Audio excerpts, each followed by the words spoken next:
दोस्तों, प्राचीन काल की बात है। उस समय भारत में राजा संयाति का शासन था। वे अत्यंत न्यायप्रिय, प्रजा सेवक एवं कुशल प्रशासक थे। सद्गुणों का व्यापक प्रभाव राजा के पुत्रों पर भी पड़ा। उनके पुत्र और पुत्रियां अपने पिता के पद चिन्हों पर ही चल रहे थे। राजा संयाति अपने पुत्रों को देखकर स्वयं प्रसन्न रहा करते थे। एक दिन राजा संयाति अपने पुत्र पुत्रियों के साथ वन विहार के लिए निकले। राजा रानी तो एक सरोवर के निकट विश्राम के लिए बैठ गए, लेकिन उनके पुत्र पुत्रियां परस्पर घूमते टहलते दूर जा निकले। असमय ही राजकुमारी सुकन्या ने मिट्टी के टीले में 2 चमकदार मणियां देखी। कौतूहलवश सुकन्या उस मणि के निकट आई। नजदीक देखने पर वह चमकती हुई वस्तु को समझ न पाई। तब उसने सूखी लकड़ी की सहायता से दोनों चमकदार मणियों को निकालने का यत्न किया, लेकिन मणि निकली नहीं, अपितु वहाँ से खून बहने लगा। मणि से खून टपकते देख सुकन्या और उसके भाई बहन घबरा गए। वे सभी अपने माता पिता के पास आए और पूरी बात कह सुनाई। महाराज संयाति अपनी पत्नी के साथ उस स्थान पर पहुंचे फ्रेंड्स, और देखते हुए दुखी मन से बोले,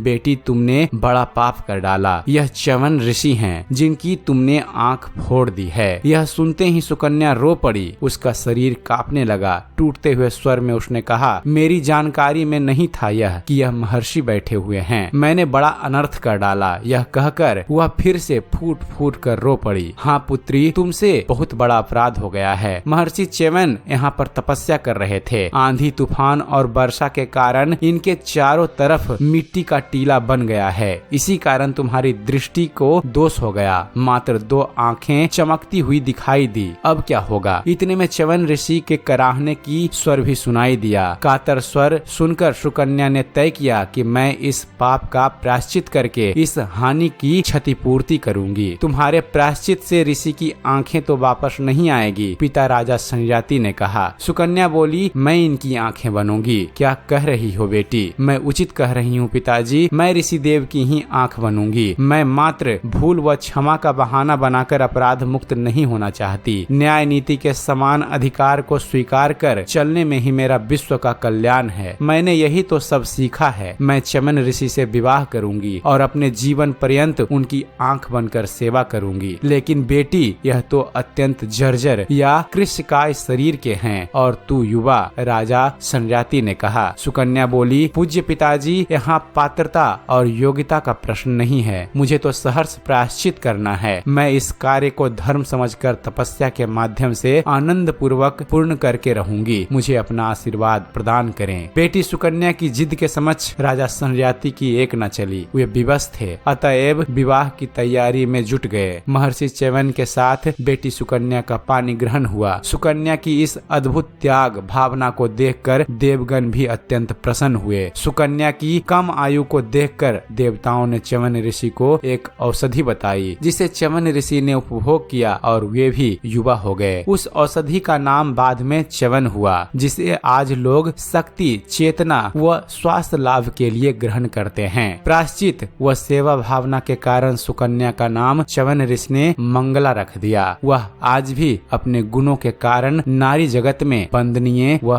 पूजनीय है। तो दोस्तों, यह थी कथा ऋषि च्यवन और उनकी पत्नी सुकन्या की। उम्मीद करते हैं फ्रेंड्स आप सभी को हमारा यह वीडियो पसंद आया होगा। अगर वीडियो पसंद आया हो तो वीडियो को लाइक और शेयर करना न भूलिएगा। और दोस्तों, ऐसे ही ज्ञानवर्धक वीडियो देखते रहने के लिए आप हमारे चैनल ज्ञान मंथन को सब्सक्राइब करना न भूलिएगा। आप हमारे चैनल को सब्सक्राइब कीजिए और देखते रहिए, जानते रहिए। धन्यवाद। जय हिंद।